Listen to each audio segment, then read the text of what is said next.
Buenos días, mi nombre es María Osorio y el día de hoy les vengo a exponer sobre la adquisición de los derechos y el patrimonio. Adquisición de los derechos, definido como la incorporación de una cosa o de un derecho a la esfera patrimonial. Los modos de adquisición de una propiedad son los hechos jurídicos de los que nace el señorío de la persona sobre la cosa. Pueden ser originarios, directamente, sin transmisión, sin propietario anterior. Puede ser derivativo, con transmisión, propietario anterior, o de otros modos, como lo es el logis temporis, praescriptio o uscapio Justiniani. Los derechos reales. Un derecho real requiere de la existencia de una cosa y se clasifican en res corporales, res incorporables y otras. Los res corporales son las cosas tangibles, las incorporables son cosas que no se pueden tocar y las otras pueden ser muebles e inmuebles, consumibles y no consumibles, genéricas y específicas, fungibles y no fungibles, divisibles e indivisibles. Concepto y tipos de propiedad. El derecho patrimonial que garantiza el dominio exclusivo sobre la cosa. Se agrupa en actos de uso, actos de disfrute, actos de disposición. Clases de propiedad. Tenemos el dominium ex iure auritiu, accesible a ciudadanos romanos y latinos sobre bienes muebles e inmuebles. Propiedad in bonis habere, accesible a los civis latinos y peregrinos con ius commercium. Propiedad peregrina, accesible a los peregrinos sin ius commercium. Propiedad provincial, perteneciente al pueblo de Roma. Además de esto, se tienen limitaciones legales de la propiedad, las cuales están entre el interés público e interés privado. El interés público está prohibido demoler y especular con los materiales, mantener vías públicas colindantes, prohibido quemar y sepultar cadáveres en la ciudad, además de permitir uso de orillas del río. Dentro del interés privado se tiene permiso para recoger frutos caídos en fondo ajeno, exigir corte de ramas de matas del vecino, no tocar el afluente de agua, tolerar las inmisiones iutae del vecino. Antítesis entre derechos reales y derechos personales. Derechos reales, relación directa e inmediata del sujeto a la cosa, y los derechos personales, relación entre dos personas.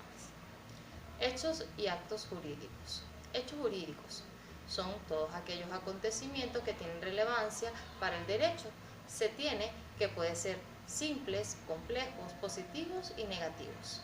Los no jurídicos son los acontecimientos que no tienen relevancia para el derecho.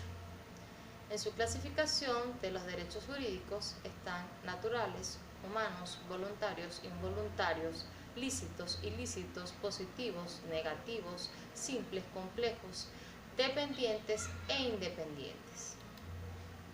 En el acto jurídico está definido como un instrumento al que recurren las personas para regir sus intereses. También se define como acto lícito que sirve para establecer relación entre personas. Clasificación de los actos jurídicos. Pueden ser unilaterales o bilaterales, solemnes o no solemnes, onerosos o gratuitos, intervivos o mortis causa, formales o no formales, principales o accesorios, estrictos o de buena fe, simple o complejos, causales o abstractos. Elementos de los abstractos jurídicos.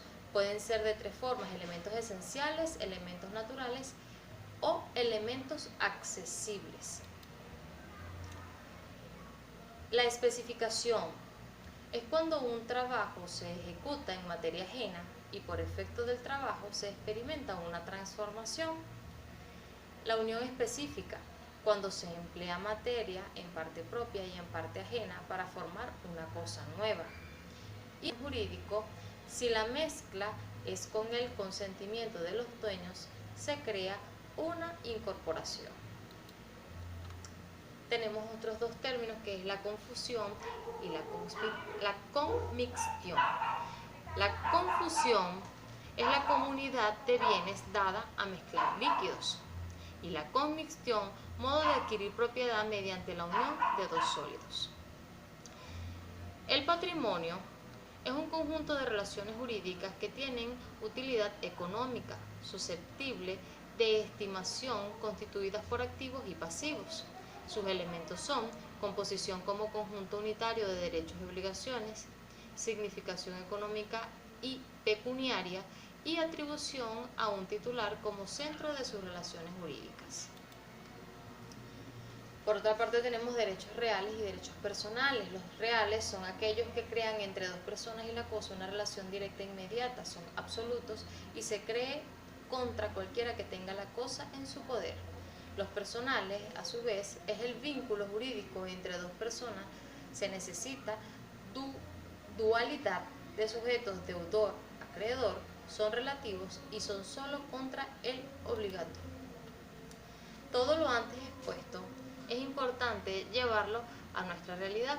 Por eso, a continuación se presenta un cuadro comparativo entre lo que es el derecho romano y el derecho venezolano.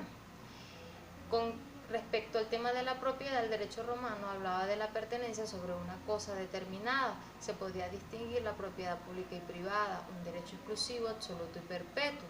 Modo de adquisición originario puede ser acceso de muebles o inmuebles, y existía y se manejaban los términos usufructo, servidumbre y expropiación.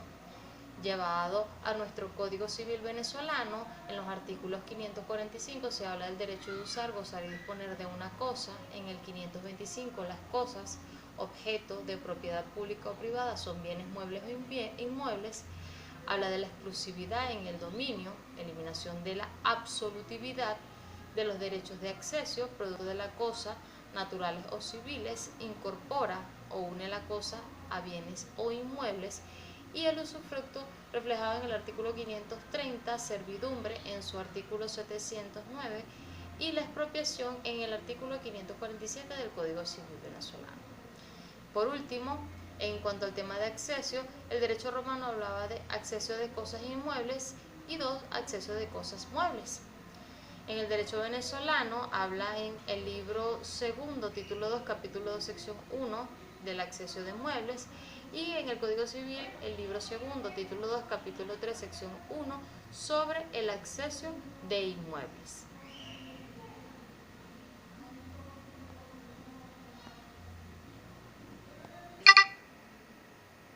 Muchas gracias por su atención, espero ha sido de provecho para ustedes mi exposición.